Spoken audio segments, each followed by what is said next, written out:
বেগম খালেদা জিয়া লন্ডনের পথে। ইতিমধ্যে সম্ভবত তিনি কাতারে পৌঁছেছেন। সেখান থেকে তার এয়ার অ্যাম্বুলেন্সে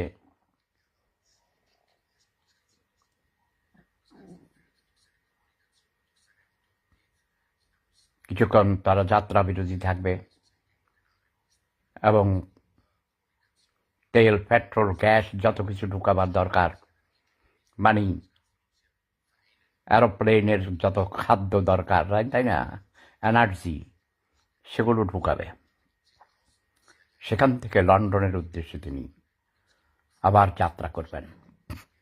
আশা করি সহি সালামতে গিয়ে পৌঁছবেন। হিথ্রো বিমানবন্দর থেকে সরাসরি তাকে হাসপাতালে নিয়ে যাওয়া হবে।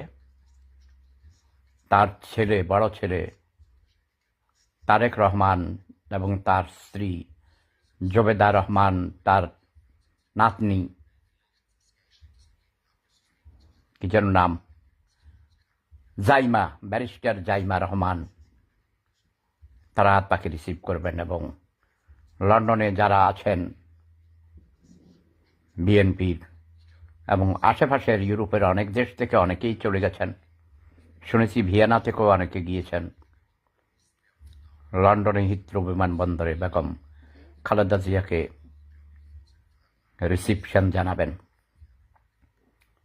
পার্টির আজকে আমি দেখলাম বিএনপির মধ্যে যে একটা ঐক্য ধরে রেখেছে, তারা ক্ষমতার বাহিরে থেকেও বেগম খালেদা জিয়ার প্রতি তাদের যে ভালোবাসা, অকৃত্রিম শ্রদ্ধা, আমি তো পাগল হয়ে গেছি। এই জন্যেই আমার আবার নেতা হতে ইচ্ছা করে, যদিও আমি সারা জীবন নেতা বানাইছি, নেতা হই নাই। এখন আবার নেতা হতে খুব ইচ্ছা করে। ছোটবেলায় আমার ইচ্ছা ছিল আমি আইয়ুব খান হব, মানে পাকিস্তানের প্রেসিডেন্টের নাম ছিল আইয়ুব খান, অনেক ক্ষমতা ছিল। আমি বলেছি ছোটবেলায়, আমি বলতাম আমি বড় হয়ে আইয়ুব খান হব, কিন্তু আমি হয়েছি ওয়ার্ল্ড সেলিব্রিটি, প্রেম সাম্রাজ্যের মহানধিপতি, মহান প্রেম সম্রাট।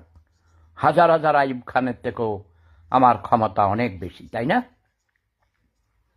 ভালোবেসে মানুষের অন্তর জয় করেছি। লাভ ইজ পাওয়ার সত্যি প্রমাণিত হয়েছে। আমি বুঝি আমাকে মানুষ কত ভালোবাসে। সত্যি কিছু কিছু আছে হিংসা করে, কিন্তু তার সংখ্যা খুবই নগণ্য।